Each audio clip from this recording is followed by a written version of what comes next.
Olá, pessoal, aqui é o professor Lucas Alves, professor de artes, e este vídeo vai para o 8º ano.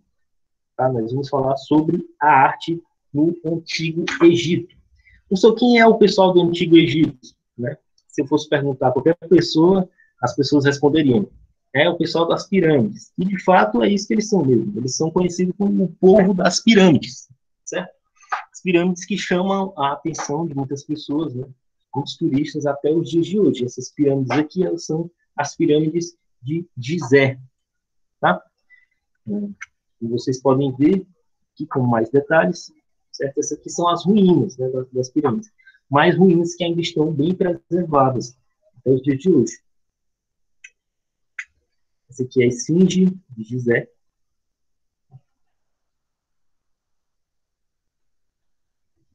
E aí, assim, eu começo a aula fazendo uma reflexão sobre a construção dessas pirâmides. Como vocês podem ver, elas são feitas como se fossem de grandes tijolos, tá? Tijolos realmente bem grandes e pesados. E aí nós começamos a refletir sobre o poder que o faraó ele tinha sobre o seu povo, certo? O faraó ele não era um simples rei, ele não era um simples governante, ele não era um simples prefeito, ele era visto pelo povo dele como um Deus na Terra. Ele era visto como uma encarnação de um próprio Deus na Terra. E, portanto, ele também era adorado, certo? Então, as pirâmides, elas serviam como câmaras funerárias, certo? Que ajudariam o faraó na sua vida após a morte. Os egípcios acreditavam em vida após a morte. Então, isso mostra o poder que aquele governante tinha sobre o seu povo, né? Que ele escravizou o seu próprio povo para a construção dessas grandes pirâmides. Tá? Então, naquele povo você tinha uma adoração ao rei faraó, né, que tinha total domínio sobre o seu povo. Então, as pirâmides elas funcionavam como câmaras funerárias que, se erguendo até o céu, ajudariam o faraó em sua jornada para o outro mundo. Tá? E as pinturas, né, que nós encontramos dentro dessas pirâmides, no interior delas, nós não só a pintura que nós encontramos, tá? Nós encontramos foram encontrados dentro das pirâmides muita riqueza, muito ouro, certo? Esculturas. Então, os desenhos que estão também dentro das pirâmides, eles ajudavam, segundo a crença daquele povo, o faraó na sua passagem para a segunda vida, que era a vida depois da morte. Tá? Então, assim, o método de trabalho desses artistas, ele assemelhava-se com o do cartógrafo. Que artistas eram esses? Os desenhistas que faziam seus desenhos no interior das pirâmides, nas paredes internas da pirâmide, certo? E aí, cartógrafo, o que é cartógrafo? Cartógrafo é o indivíduo que ele faz mapas, ele desenha mapas. A cartografia é uma arte bem antiga na sociedade. Assim. A cartografia ela é muito antiga mesmo, está presente em povos bem antigos, que é essa necessidade do ser humano de cartografar, de mapear o território por onde ele passa e onde ele está instalado. Tá bom? Então, você vê aqui o cuidado do desenhista, o cuidado de retratar a vegetação e até mesmo os animais que estão aqui, porque é tanto que se você for chamar um biólogo para analisar este desenho, ele vai saber exatamente quais são essas árvores, quais são os frutos que elas davam, que peixes são esses, tá? Então você vê ali um cuidado realmente de cartografar, de mapear o lugar. Tá bom? Tem uma coisa interessante nos desenhos egípcios, que as coisas elas estavam sempre como se estivessem de perfil. É como se elas sempre estivessem deitadas. Então, isso aqui que você está vendo é uma visão que possivelmente você viria de cima para baixo, se você estivesse sobrevoando aquele lugar, não é mesmo? Mas o artista ele colocava as coisas como se fossem todas deitadas. É como se essas árvores aí elas estivessem deitadas no chão. Percebe? Que vem dessa necessidade de mapear todo o ambiente. Então, as figuras humanas e paisagens eram desenhadas todas de perfil, a fim de que o máximo de informações estivesse no quadro com clareza. Tá? Os gregos, eles aprenderam isso, possivelmente eles aprenderam as técnicas egípcias de desenhos e começaram a aplicar, no caso dos gregos, em jarros, certo? Você via nos jarros gregos o máximo de desenho, o máximo de vegetação, de animais, de pessoas, nos jarros gregos. Tá? Mas isso é assunto para os gregos, em outro momento. Então, os artistas, o método de trabalho dos artistas, ele contava, pesquisadores viram, que eles faziam várias e várias pequenas linhas, várias e várias pequenas linhas, e iam encaixando as figuras nessas linhas. Então, assim, parece fácil você fazer um desenho egípcio, certo? Parece fácil. Mas você vê um equilíbrio e uma justeza, certo? As coisas estão ajustadas de uma forma que é muito difícil de reproduzir. Então, isso conta com essa técnica que os desenhistas usavam, que eles distribuíam várias e várias linhas, né? E aí iam desenhando as imagens. Tá? Que é o Jardim de Nebamun, de 1400 a.C. Certo? E aqui também você vê um exemplo da escultura grega, certo? A escultura em baixo relevo. Né? Você tem a parede aqui, tem o baixo relevo, o alto relevo e o baixo relevo. É bem simples de entender isso, mas você entende mais observando as obras. Né? E aqui é um retrato de Resile numa porta de madeira em São Paulo. Tá bom? Então, essa questão da vida após a morte, ela era muito cara, por assim dizer, aos egípcios. Tá? Com o tempo, não só o faraó ele era sepultado dentro das pirâmides, né, e o seu corpo ficava lá, mas as pessoas importantes também do reino, como sacerdotes, os ministros, por assim dizer, do faraó, também com o tempo começaram a ser sepultados também dentro das pirâmides, certo? Aqui nós temos um exemplo desses artistas, né, ou artífices egípcios trabalhando no esfinge dourado. Tá bom? E essa é a cópia de uma pintura encontrada no túmulo de Tebas, 1380 a.C. Muito antiga mesmo. Nós temos um desenho desses artistas trabalhando, certo? A serviço do rei faraó. Aqui é interessante, nesta imagem, porque nós vemos aqui algumas das regras que os egípcios tinham em seus desenhos e pinturas, tá? Infelizmente, eu só encontrei essa imagem em preto e branco, tá? Mas o original aqui é colorido, tá, gente? Então, assim, esse indivíduo aqui, bem grandão, nós vamos chamá-lo de chefão. Porque, para os egípcios, quanto mais importante a pessoa fosse dentro do reino, ela maior seria representada dentro do desenho. Então, ela era importante, e aquela importância dava-se no tamanho da figura que você tinha. Certo? Essas pessoas aqui, não é que esse cara é um gigante, é porque o grau de importância dele para aquele povo era maior e, portanto, ele deveria ser desenhado maior do que os outros. Tá? Vamos ver aqui.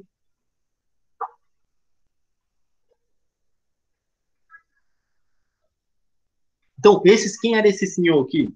Eu vou ler aqui para vocês. O seu nome, segundo se lê, era Kuninhotep, administrador do deserto oriental, príncipe de Menat Kufu, amigo confidencial de Faraó, conviva real, superintendente dos sacerdotes, sacerdote de Horus, sacerdote de Aníbal, chefe de todos os segredos divinos e, o mais impressionante dos títulos, mestre de todas as túnicas. Né? Então, esse senhor aqui não é brinquedo, não. O homem era importante mesmo. Vale ressaltar também que os egípcios, né, eles eram politeístas, né? Então eles acreditavam em vários deuses, e nós temos aqui, ele era sacerdote tanto do Aníbus quanto do Horus, certo? E aí, como vemos aqui, certo? Nós vemos ele pescando, aqui ó, ele está pescando, então, aqui nós vemos ele colhendo pássaros, certo? Deixa eu ver aqui.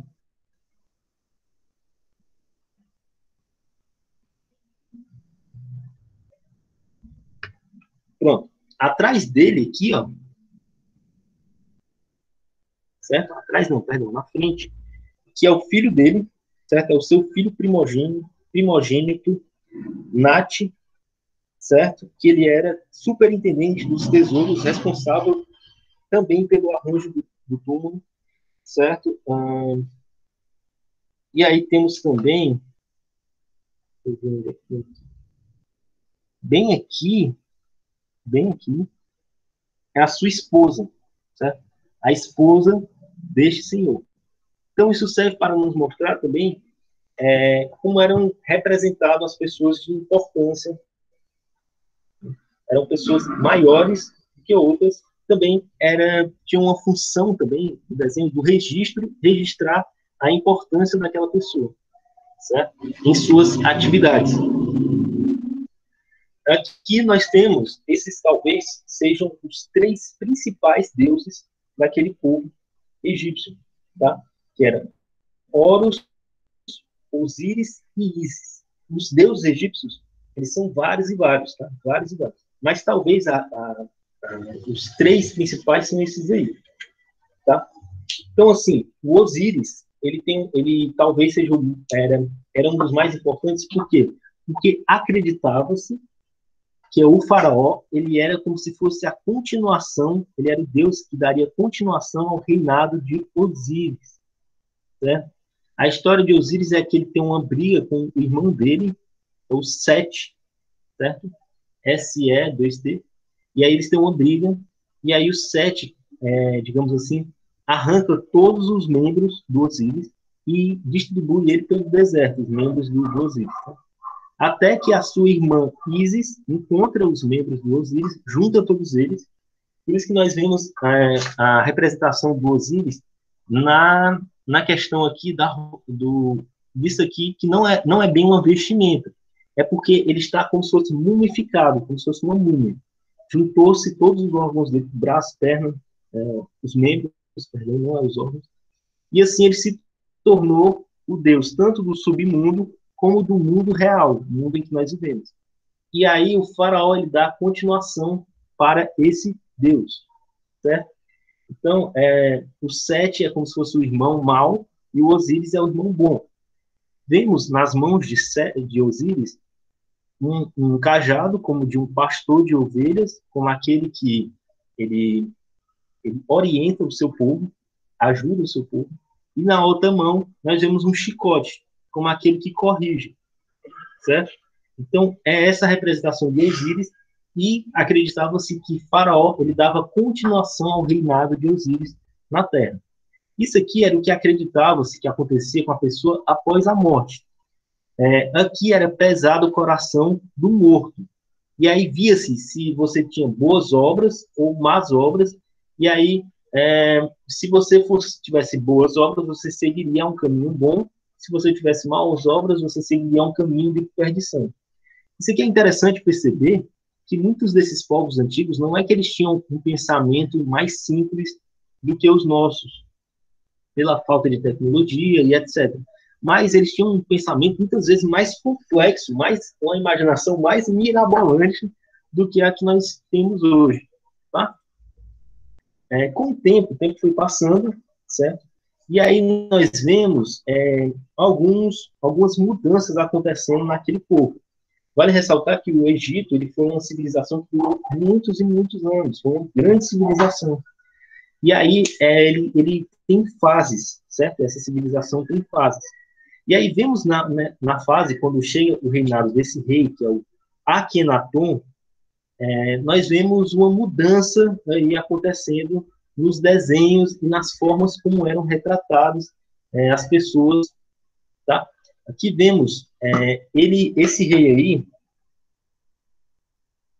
ele instaurou o que ele chamou de novo reino, certo? Ele rompeu com muitos costumes aureolados pelos antigos da tradição, e ele não desejava render homenagem aos incontáveis deuses de estranhas formas de seu povo. Para ele só havia um Deus supremo, Atom, de quem era devoto e a quem fez representar com a forma do disco do sol, enviando seus raios, cada um dotado com uma mão intitulou-se Akhenaton, de acordo com o nome do seu deus, e instalou sua corte longe do alcance dos sacerdotes e dos outros deuses, numa localidade que hoje se chama Tel El Amarna. Então, assim, aqui você tem uma mudança, tá, dos desenhos. Como você pode ver, é o rei sentado, ele não está nem sentado em seu trono, ele está sentado como se fosse uma cadeira confortável, junto com a sua esposa, ele está beijando seu filho e seu outro e sua outra filhinha aqui, ó, olhando para a mãe. O que são essas mudanças aí, gente? Antigamente, as mulheres eram sempre retratadas na pintura egípcia menor do que os homens. Sempre, menor. E a cor delas era mais clara do que a dos homens. Os homens sempre eram mais escuros. Tá? E aqui nós vemos a mulher do mesmo tamanho. Então, isso representa uma mudança ali naquele povo. Aqui, Tutankhamon, ele muda também bastante algumas regras das pinturas e das criações egípcias. E assim, não é que os artistas, os artífices egípcios, eles tinham liberdade criativa, eles até tinham alguma certa liberdade, mas era uma liberdade cheia de regras, que eles tinham que seguir um monte de regras e fazer os desenhos dele, as obras deles, em cima dessas regras, tá? E aí aqui nós vemos já uma mudança no decorrer do tempo dessas regras aqui, tá? Aqui é o Tutankhamon e sua esposa, certo? Ele está sentado bem relaxado, ele parece sentado relaxado em seu trono. Então, se antes, sempre que as figuras elas estavam sentadas no trono, elas pareciam sempre muito eretas, muito rígidas, né? Aquela coisa meio angulosa, quadrada.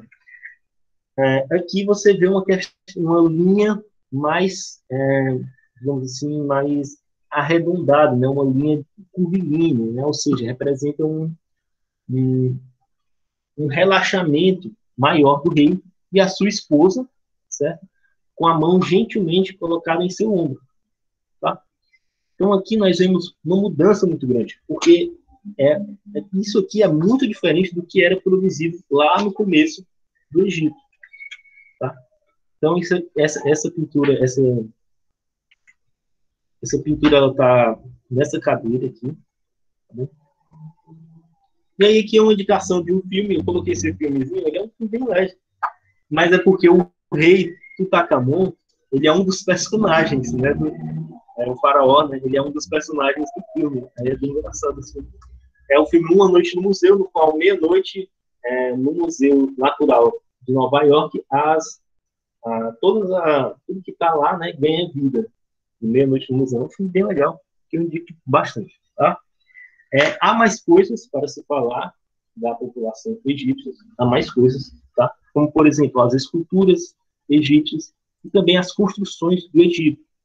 Sobre as construções, né, ou seja, a arquitetura egípcia, eu indico uma pessoa muito melhor do que eu para explicar isso, que é o Bruno Perenha. Eu vou colocar o vídeo dele linkado lá para vocês assistirem, tá? Porque ele é arquiteto, estudante de arquitetura. Então ele fez um vídeo muito legal, cara, explicando as pirâmides, como elas eram feitas, tá?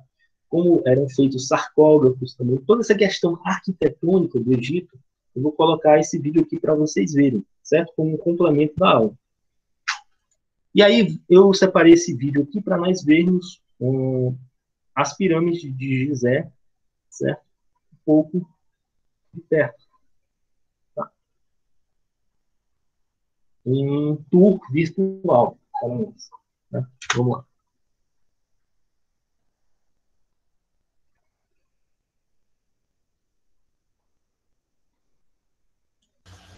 O áudio, professor. Não, mas é sem um áudio mesmo, o áudio é só. The Great Pyramids of Giza are nothing but the tombs of Egypt pharaohs. Mais interessante do que o áudio é você ver as imagens.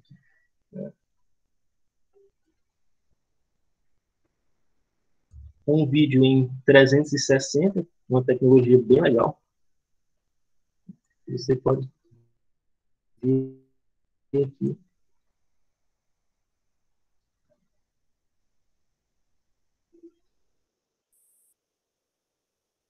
Vou colocar o vídeo linkado também para vocês verem, tá? Vocês brincarem um pouco com esse vídeo aqui, que é bem divertido, né?